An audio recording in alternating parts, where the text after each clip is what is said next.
You know that feeling like when like you get scared and like it feels like everything just drops out of your stomach and your chest and everything, like that feeling.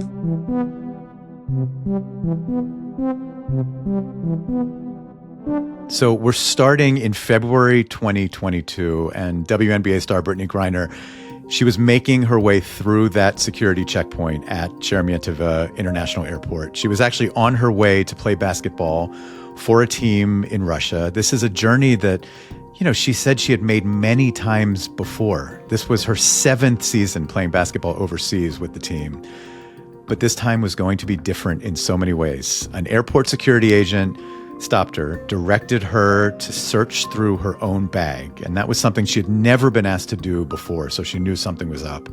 She felt around the bottom of her duffel bag, and she pulled out sweatpants and toiletries, and she was showing it all to the agent. I'm literally grabbing things like, you didn't check this, look at this. So in a side pocket, she's feeling around, and she finds something that she actually didn't remember packing. It's a vape cartridge, and it contained less than 1 gram of THC oil. As soon as I saw it, I was just like, oh my God. Brittney's heart just sank. She realized she must have forgotten to take it out of her bag before she had packed for this trip to Russia. Because when the guy grabs it and looks at it, immediately starts calling over like all these people, like the look he has, I'm just like, oh, this is like, you found the pot of gold right now. That's because while THC was medically prescribed to her in the United States, it was illegal in any quantity in Russia. So I'm panicking. I start texting my wife, like, hey, wake up. Normally, she's asleep right now because normally, like, I don't call till, I get to the other side. I'm trying to wake her up. I text my agent, call her, and I'm just like, hey, they found these cartridges in my bag. Like, help. Oh, I mean, at that point, I'm like going, like, I'm done. Like, it's over. Like, there's no way that this isn't going to be a big deal. So it's been 4 years since this incident, which led to charges of possession and smuggling of illegal drugs, a trial under the Russian criminal code, and also a harsh sentence at one of Russia's most notorious prisons. It's hard for me, honestly, talking on this, just because of the threats. Like, people don't understand. Like, people make mistakes. And it's like, people can't even open up their hearts to understand something. So a lot has changed in her life since then. She came home. She wrote a book about her experiences. She and her wife, Sherelle, became parents. And Brittney Griner left her original WNBA team, the Phoenix Mercury, to play in Atlanta and now Connecticut. But she said the experience of being locked up in Russia, unsure when, if ever, she might make it home, that stays with her. It's a different normal. Everything's different. How we move, how we do things are all different now. That's what we're hearing about today. Brittney Griner telling her story from joining the WNBA as a first-round draft pick to being locked away in that Russian penal colony and then finally coming home. So first, let's start at the beginning of Brittney Griner's story. From a young age, Brittney Griner, well, actually, she told me she likes to go by BG, so we'll go with that. She could feel that she was different from other kids. I would love if we could kind of start from the beginning a little bit. I'd love to hear a little bit about growing up in Houston and about your family and some of your earliest memories. Yeah. So born and raised Houston, Texas. Me and my dad, my mom, and my sister. 2 sisters, 1 brother. But grew up pretty traditional household, I would say, or old school, as some people would call it now, I guess. Pops went to work. He was a cop, law enforcement. He was in Vietnam before that, 68, 69, Marines, got out, went into law enforcement his whole life. Mom had the hardest job, taking care of me and my siblings at home. Especially me, because I put her through the ringer. I was all over the place. I don't know if you ever watched like Wild Thornberrys, but I was kind of like Donnie. Like, I was just all over the place, like on top of the house, like climbing trees, falling out of trees. She was digging up chasing you all the time, holes like all in the literally. backyard. Yeah, my mom was chasing me everywhere. I was like, hey, come watch this. I'm finna try to ride my bike out the back of dad's pickup truck, like, like these Like are off things the that I bed of the put her truck, through, like onto the literally. pavement. So I put her through a lot. But yeah, growing up, I was a little different too. Went through some bullying early age. Probably wasn't the best. It definitely shaped my childhood a little bit with just dealing with that, just feeling awkward a little bit, feeling out of place, looking different. What was the awkward feeling, and how bad was the bullying that you faced? So I vividly remember girls coming up to me, touching my chest and saying like, look, see, she isn't a girl. She doesn't have a chest. And I'm just kind of like sitting there like, okay, I don't know what to do. I don't know what to do with that. But feeling weird, feeling cast out definitely kind of made me feel like I was isolated a little bit. Always was taller, always was bigger than everybody. Voice a little bit deeper, so wasn't girly. I was your tomboy, like I said, climbing trees, digging holes with the dogs, all that type of stuff. So I just felt alone. Like I would journal a lot and write. I would destroy it because I didn't want somebody to read it, and then like I have to talk about that with my fam. So I just kind of like took everything in, like on my own. Like I just kind of like put it all in my head. I wonder what role basketball played for you. Just listening to you talk about, kind of just being bullied and feeling awkward and feeling physically different and feeling really taller than everyone else. What did the sport mean to you when you were young? It meant everything because I feel like that's when my life changed. Once I started playing basketball, like the being different in the way that I was different was celebrated. I'm tall, I'm bigger than everybody. Like the way like I played with the aggression that I played with, like that was all celebrated on the court, and it helped me a lot. So basketball played a big role. I went from feeling like I was nobody, kind of like isolated to now I'm like that cool kid, which was nice. Like I'm not gonna lie, like especially as a young kid, like it was a nice feeling, to feel that, and basketball gave me that, so I leaned into basketball more, and just all around, like at every stage, like basketball has helped me in my life. There's a shocking story, especially given what you've been through since then. I think there was a day where you got in trouble at school, and your dad was so angry he made a homemade prison in Yeah, your bedroom, like took out all the yeah. furniture, put you on strict meal plans. I mean, Everything, how picked out my clothes. Like I'll never forget. Like, oh my God. My dad was like, this is what happens. Like you want to act like he was really hardcore. So he was like, you want to act like a prisoner and not follow the rules. I'm gonna teach you. And I'm like, okay. I guess I learned because that was hard. Like what? Literally stripped everything out my room, everything, toys, clothes. He gave me what I needed to wear to school. I came home, I went in there, like I had to ask permission to go to the bathroom. Like it was very like strict. It was very much a cop response to a kid just talking in class and just kind of being a class clown with the friends and stuff.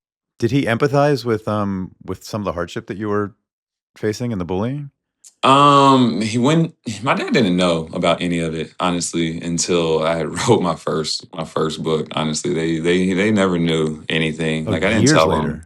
later. Like I'm an adult at this point when they found out about like everything I was dealing with, like me struggling with my sexuality, like the self harm that I had kind of did to myself, like the suicidal thoughts that I had. I mean, I can't even imagine how the memory of the homemade prison in your bedroom sort of lands in your mind now after I everything you went mean, through.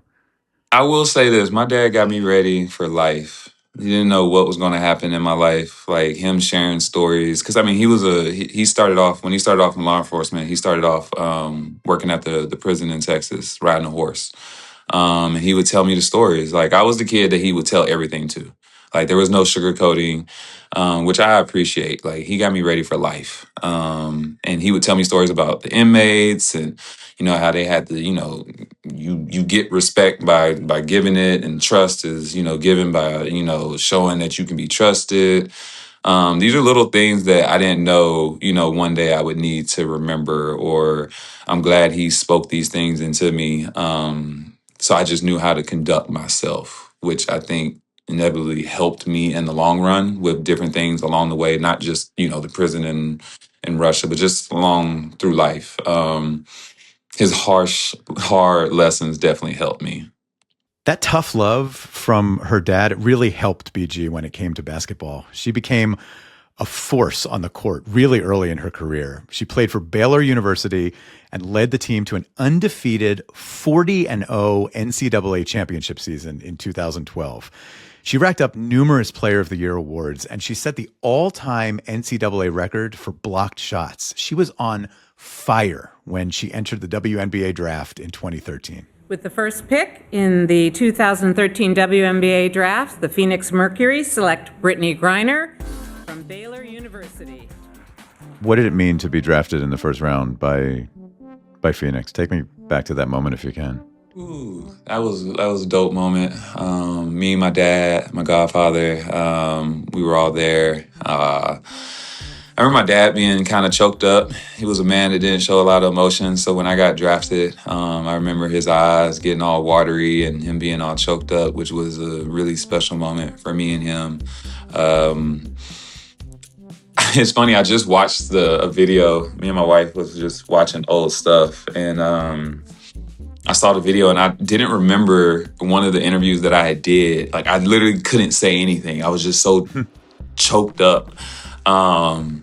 I was trying to speak all soft and everything. I was just like, oh my God, I was such a little baby deer in headlights. Well, Brittney, people have thought for a long time that you would be the number one pick, but what was it like to finally hear your name called here tonight? Lost for words. It was like when I met Tony Hawk just a minute ago. I couldn't say anything. That's literally what I felt like that whole...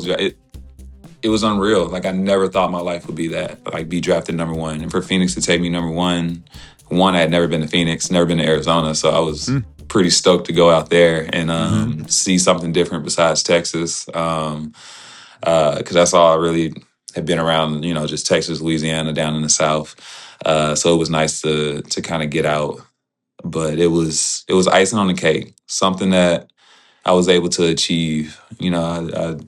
I guess I always kind of doubted myself growing up, just probably because of the bullying and not fitting in and feeling like maybe this might be, this is going to be taken away, or this might not really be real. But that made it so real to me.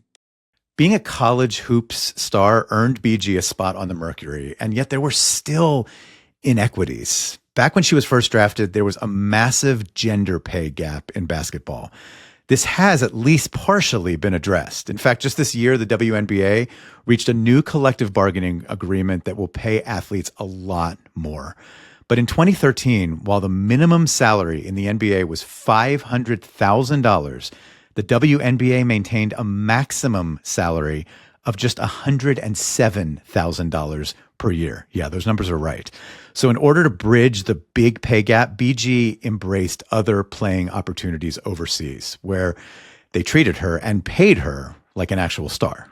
So you, like many other players, had to split your time between playing for the WNBA and then playing in another professional league abroad. That's what took you to Russia and playing for a team in the city of Yekaterinburg. I just wondered, talk to us about why that was the reality, that you had to find that extra work on the off season. Yeah, I mean, the pay gap between us and the guys is pretty astonishing. But to make up that gap, I was able to go overseas. My first 2 years, I actually went to China. My first 2 years, went to Hangzhou and then Beijing my second year. And then I got the opportunity to go to ECAT and play for UMMC, which was like literally the top team at the time. Flying private jets, staying in the best hotels. They literally treated you, what you were worth. And we were a professional athlete, and we got treated like a professional athlete. There was no woman professional athlete. Like it was just, you're a professional athlete, so that's how we're going to treat you. And it was just nice to be able to have that, to be able to, make funds, to be able to help my family, be able to put up funds for my family for future planning, because I knew we were going to have kids one day. So it was able to help us with that, and then just playing at the top level. It was amazing. So we just kept going back, and that's what we had to do, which ends up making us play year round. Yeah. I would get done with the W. If you were lucky enough to make it to, the championship, to the finals, you basically play all the way up until your overseas team is already playing. Like they've went through training camp, they're already playing. So when you get done in your contract, you had you know, around 14 days to get over there. Some people, as soon as you got done, you had to go. So you're right back into another season that goes all the way into our training camp for the WNBA. There's no off season for you. No offseason. Don't let it be Olympic year and, you have that honor to be able to go represent your country, because you're literally not getting a day off at that point. Like you're playing the whole year. BG was getting used to the grind. She joined the WNBA in 2013, and in addition to competing in 2 Olympics and winning gold, by the way, she started filling her off seasons with international basketball. Come 2022, she was in her 7th year playing in Russia, and she was exhausted. So the morning you're getting ready to go back to fly to Russia, to fly to Moscow, and then on to Ekaterinburg. Take me through that morning, because it sounds like you were having some weird feelings already about this return to Russia. Yeah, that morning was pretty tough. It was just so many signs. It's like the universe was like saying, listen to your mind, don't go back. I just talked with my wife. The universe does that, but literally, but I think we can all agree, it's crazy. One thing I said from this experience, like if I ever have a feeling or I feel like the universe is telling me something, I'm gonna always listen. I don't care what the consequences are, I'm gonna listen. But that morning, I lost my keys, couldn't find my keys. I'm always a person that's early. Like if I gotta be somewhere by 7, I'm probably gonna be already getting there around like 5:45, close to 6. That way I have so much time in case traffic or whatever. So running late, lost my keys, couldn't find my phone. Finally find everything. We're throwing my stuff in my bags. Because I waited till the last minute to pack as well. Normally, my wife packs for me, but it was also Valentine's Day, so I was like, I got this. Mm-hmm. My version of I got this was not Maybe her. You don't really have it, but you're going to tell her that you got this. No. Oh, babe, I got it. Throws everything in. Look, everything's good. I got it. So I'm doing that. We rush to the airport. She drops me off. I leave. I see that I have the keys to my car. So if she cuts the car off, she's going to be stuck. Oh, no. So I call her real quick. I'm like, hey, do not turn the car off. Turn around, come back. I can't make it back out to her, because if I go back out, I'm not making it back through TSA. It already took me forever to get through. So I find a worker, and I hate doing this, but I pulled the do you know who I am? I felt so bad saying it. Once in a while you have to do that. I felt so bad because I hate that.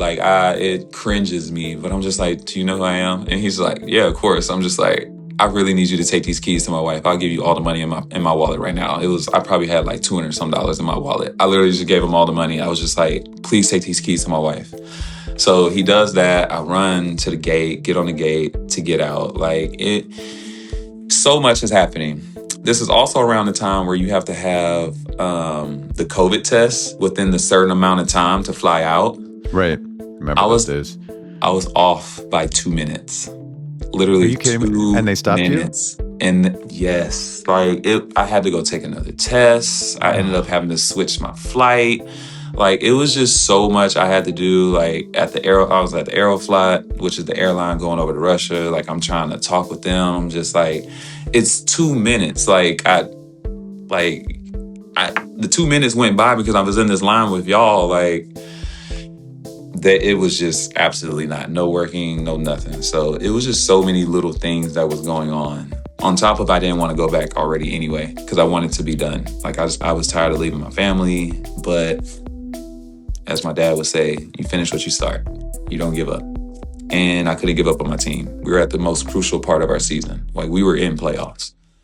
We were going to win Russian League. We were going to win Euro League again. So it was just so much going on, and made a mistake. So the mistake, you landed at the airport in Moscow, and your bags are getting searched. And talk me through how these cartridges are discovered. We're going through TSA, and I'm going through the check, like the switch through, basically to get to the domestic side to go through. I made it through the first checkpoint already. And it was kind of weird because I've been through this airport so many times, and It's the Sheremetyevo? Is that the one? Yes, the Sheremetyevo, Yeah, that's where Aeroflot. Yeah, I've taken that flight many times. Oh God, yes. You understand the Yeah, it feels very Soviet. Like no one's smiling at you. No one's nothing. Well, this day, every worker was working. I had never seen it like this before. Like, literally, I'm not trying to throw shade, but I've never seen them care this much in their life, like, ever. So I get to the part where it's like the two scanners and you can walk through. Like, some people are just walking through. Most people are walking through. Most Russians are just walking through. And they're pulling the Europeans, they're pulling the American, people that look American. And, I get told, hey, no, come on, go through. I'm like, okay, you see on the video, I walk up, throw my stuff up there, walk through. They tell me, hey, we gotta, pointing at the bag, gotta check it, put it up there, zip open everything. Like, I'm helping them go through it, which is already weird because TSA in the States, Yeah, they yell at you. They make you keep your hands off. What? You can't Like, touch anything. Like, what are you doing? Like, my hand, I'm literally grabbing things like, you didn't check this, look at this. And side of the bag, cartridge. And I was just like, as soon as I saw it, I was just like, oh my God. And to be clear, these were cartridges that had cannabis that was medically approved, that you had a doctor actually prescribed to you legally at home. Yes. For the pain that you would go through playing nonstop basketball. Yes. Medical grade marijuana. Yes. But illegal in Russia. Illegal in Russia, and not full. These were empty cartridges. Like, it was very little amount in it that they scraped out of there. Oh, they were empty. They just had the remnants of what you had. Yes, in they there. were not full cartridges. Like, they were not. That's incredible. But you still thought this was going to be really, really bad. Yeah, I knew I just felt like this was going to be so bad. Like BG predicted, her situation got bad really fast. First, she was brought to a detention center where she spent almost all of her time alone. It sounds like your the first detention center was, it sounds to me like it was almost like solitary confinement. It definitely was. So the detention center that I got took to finally, after they transported me to some random building on the side of the airport and had military guards guarding me, and the long day, the next day, driving me all around the city to all these different hospitals and all these different places to, I guess, book me in. Once I got to the detention center that I was at, they put me in a cell by myself for, it was over a week. You aren't supposed to be in there over a week either. Like, I found out from the girls much later on, but they left me in there over a week. I had nothing, literally nothing. My lawyer had to find me. That was his last words. He would find where they take me. He didn't know, which was so unsettling, knowing that I'm in a foreign country. I'm being detained. My lawyer doesn't know where I am. My family doesn't know where I am.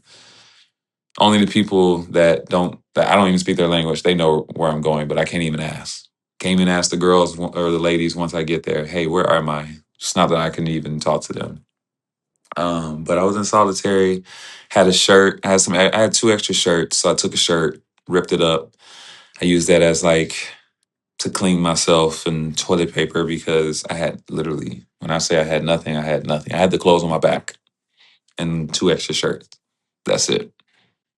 I can't even imagine the loneliness. And also especially hearing you talk about kind of your childhood and a lot of feelings of of loneliness, like no one is there for you. I mean, it sounds like this was just yet another version of that kind of Yet another pain. version of being alone, all by yourself, and even worse because it's just like the filth, the dirt, the you don't fit. Like I just don't even fit in there. Like the bed, I don't fit. It's bugs and spiders crawling all over where your head's supposed to be laying down. It's blood on the sheets. It's stains on the sheets that you don't even know what they are. BG was soon moved to a different pretrial detention center about 50 miles outside Moscow, where the physical and emotional anguish just continued. Well, it sounds like there was some psych evaluation that you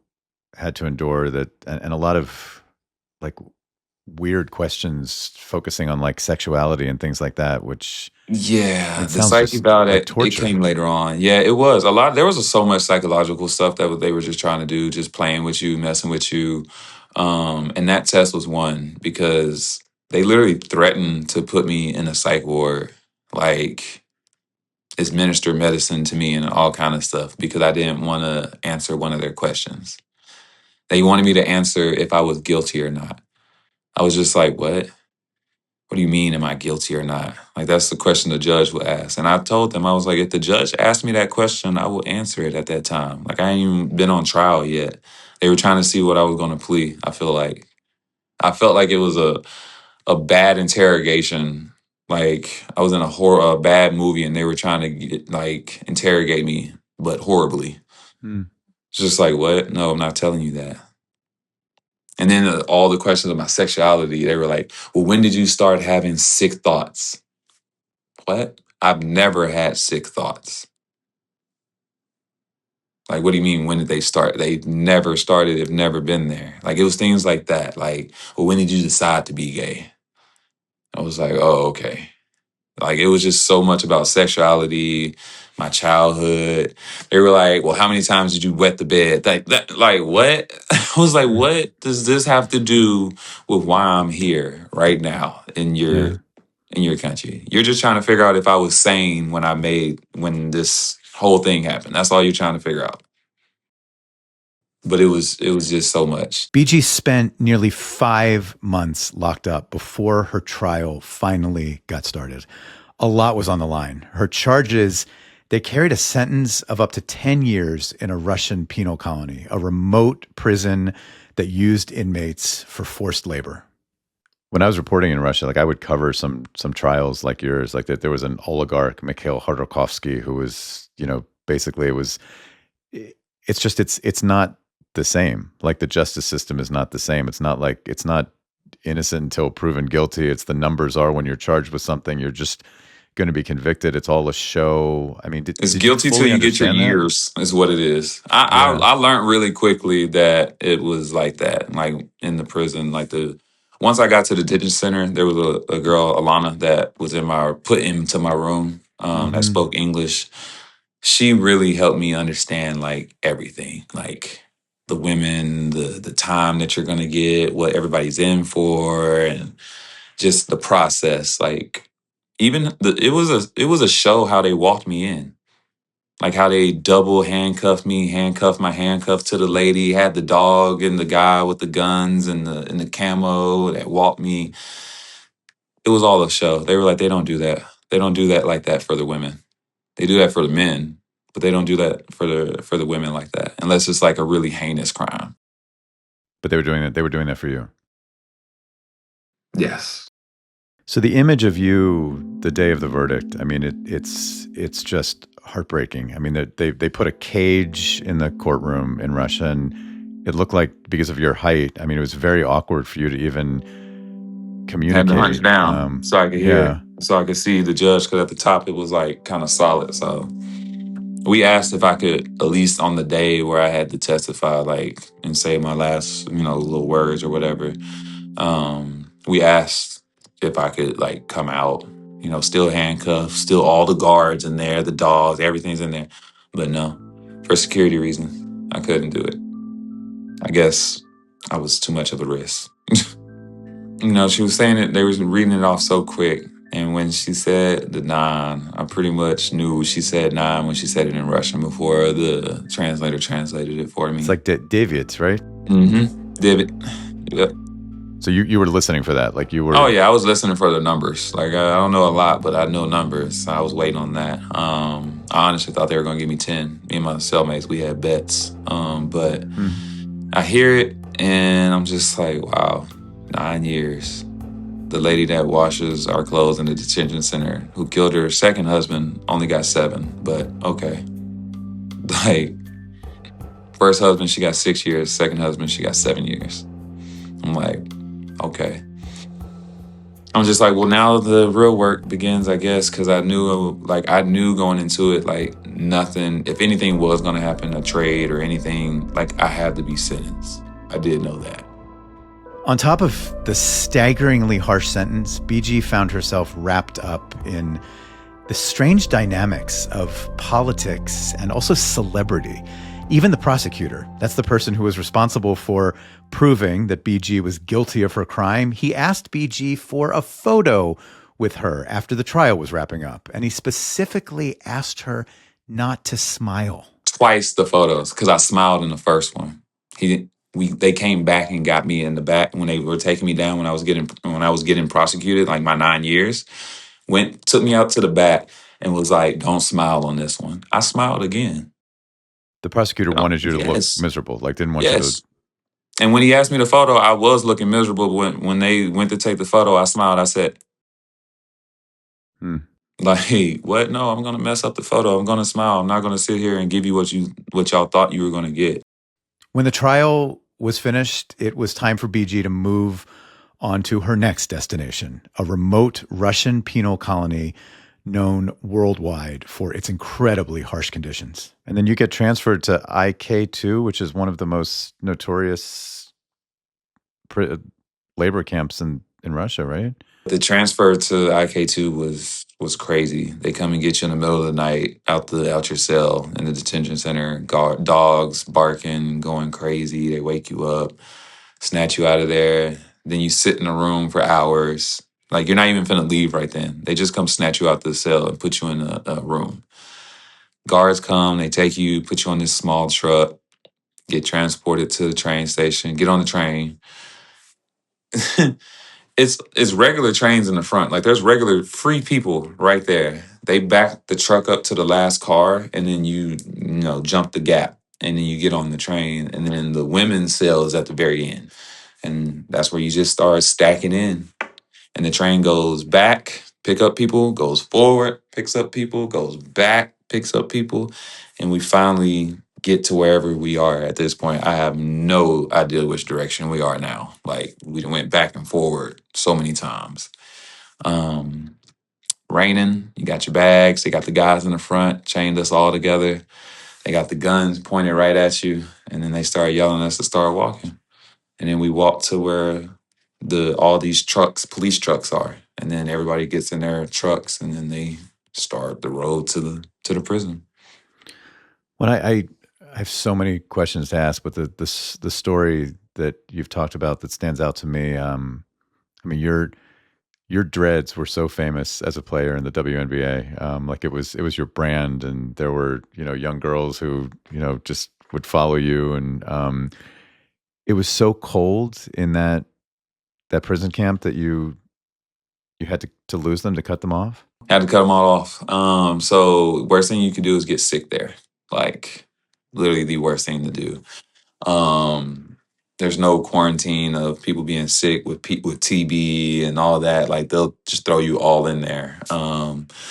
So when they do the morning checks and the night checks, you have to stand outside. We all stand in lines, and then they come by with their little clipboard and literally check off each person. It's not. You would have thought it would have been a little bit more advanced, like being able to check us. No, it's old school. Paper, pen, clipboard, checking us off, double checking because the numbers aren't right. And we're just standing there. Snow is literally building up on my head and on my shoulders. You have to like knock it off. And my dreads would freeze after I washed them, like to try to keep them clean. I couldn't believe it. Literally like frozen, like stiff. So I was like, there's no way. So I had to ask the security guard, who we call Mother of Dragons, because she breathed fire. Like, she was hardcore. So we had somebody ask her if I could cut my dreads. They said I could cut them a little bit because of the security reasons, because I took photos already, that if I cut them too much, they wouldn't be able to recognize me. So you can't tell the one American in all this whole prison, you can't tell the one Black American that's 6'8". If I have short hair, if I have long hair, okay. We cut it off anyway. I mean, what's she gonna do? Glue it back on? So we just cut it off. The most painful part of this for BG wasn't the frozen dreads. It wasn't the possibility of contracting TB or the physical feat of squeezing her body into that cell that was way too small for her frame. It was actually writing one specific letter to her wife across the globe. She was back home in Phoenix. Is it true that you told your wife that if she needed to move on, to another relationship or something, if that you didn't expect her to stick around with you if you were going to be there for like a decade? I did. This is in the letters. I was still at the detention center when I wrote this one. It was a hard letter to write. It's just like, that's a long time. It's already a long time for somebody to do in the States, where you can go and visit them, occasionally and stuff like that. Like, could never visit me. We never could see each other. I know her plans. I know what we plan. We plan to have a family. I know having a family was big for her, big for me as well. We come from big families. None of that was going to happen. Like, it just wasn't going to. 10 years, like 9 years, but who's to say I get out on time? The war was going on. Like, anything could happen. That's a long time to make somebody wait. And just getting older and older, I'm just thinking about all this, like the time, like when I got out, will we even be able to have kids? Like, with the age and everything, like, it was just so much. And I just wanted her to just promise me one thing, just, still be my friend, still write me, still, stay in touch so I can have somebody. But yeah, that was a hard letter to write. I was tore up in the cell, like, pretty bad. But of course she wrote me back like, of course not. Like, she wasn't doing that. So. And what'd that mean to you? It meant everything. Like, like, I still, it's like I believed it, but then there was just the thoughts in the back of my head. It's just like, she probably just saying that so I don't, like, lose it. But there's my little man going. Bash. Yeah, that's Bash. It's getting time for nap time. Sorry about that. No worries. But you just see other women and you hear people, getting the letter of, oh, their husband broke up with them, or hey, their husband took the kids and left, or they had been together, he was doing it for this long and now he's gone, or he's remarried, or he's cheating on her. And you see how devastating it is and how it just breaks some prisoners, like, literally can break you. So I was trying to avoid some of that. So while BG was enduring all of this trauma, being locked away in a Russian penal colony, U.S. diplomats were fighting for her release, largely in the background. In December of 2022, 10 months after she was first incarcerated, the deal came through and she was finally able to go home. So you get out after nearly a year in detention. You're in a prisoner exchange that was brokered by the U.S. government, exchanged for Victor Boot, who was a longtime arms dealer, known as the Merchant of Death around the world. There's some people who have said, like, that it wasn't worth, like, that was an unfair deal. That you made this mistake coming into an airport, and to free a violent arms dealer, that wasn't the right kind of deal. Like, what's your message to people who have doubts about that? It was wild coming back, hearing some of the things that I heard coming back. A lot of a lot went into this deal. A lot of scenarios, a lot of things happen.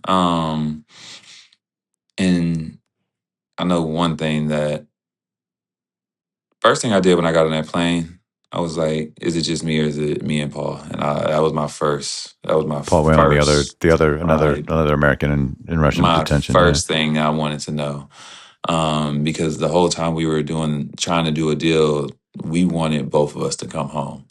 But I've learned with basketball and doing things in life, people are always going to have their own opinions on things. People are always going to make opinions off of headlines, make opinions off of not knowing all the facts, not trusting that the people that made this deal, the very smart people that do this and make these type of deals, took everything into consideration and realized that this was a good deal, and that this deal could potentially help with the relations to get more of our people that are over there back home as well. So in the long run, I think it was a good deal because we all are home now from there. Um, but when other people came home, I didn't see these type of remarks and things, and it's crazy how divided we are, especially right now in America. And I just think we just need to look at we're all American. At the end of the day, that flag represents every single one of us, and I'm proud to have that flag, just like everybody else. Um, so yeah, that's what I got to say on it. You had this really powerful phrase in your book that a freedom campaign has a question at its heart: who deserves our sympathy? Say more about that. I just It's hard for me, honestly, talking on this just because of the threats. Like, people don't understand. Like, people make mistakes, and it's like people can't even open up their hearts to understand something. Like, I literally had death threats. My wife had death threats, had threats on my family, my son, all behind making a mistake and all behind coming back. They act like I chose whoever it was. There was just so much that was on the table. People just don't understand. And it's killing me, honestly. Like, I try not to read the comments. I try not to look at them because it's like people telling me I need to kill myself. I need to go back. I'm un-American. Like I I'm need to so be sorry. careful. That's Like I need to watch over my back and things like that. Like it's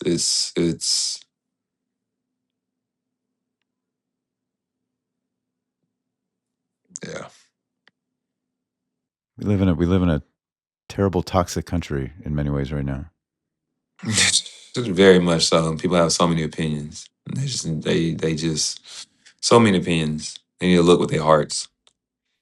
In many ways, BG is still healing from all the trauma, that loss of freedom. I mean, when has anyone ever done healing from all of that? It does help, though, that she's gotten a brand new sense of purpose. She and Sherelle welcomed their son Bash into the world in July of 2024.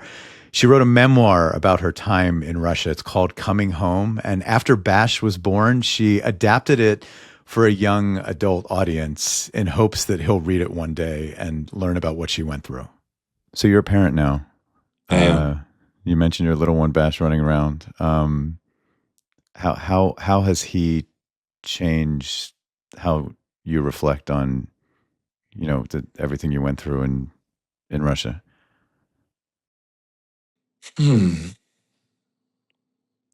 I mean, I didn't even think I would have him with the way my life was looking at the time. He means so much to me. Um, it's just a different side of me now that comes out, softer side of me that comes out. Um, I know with all this, that everything that I've went through, I hope, when he sees this and looks back and, reads the young adaptation at first, I hope he can see, you can make it through anything. Like, you can come out on the other side with your head held high. you can make a mistake and come back from it. It's not about the mistake itself, but it's how you carry yourself afterwards and how you hold yourself accountable and do the right things. I hope that a lot of young adults can, take this story. Mine is real complex and extreme, but you can use it on anything to get through. The things that I leaned on to get through: my family, my faith, trusting the loved ones around me, um, being strong. And how are you and your wife doing just in life in general? I mean, it really stood out to me that when you come home, you wrote, there's no real normal.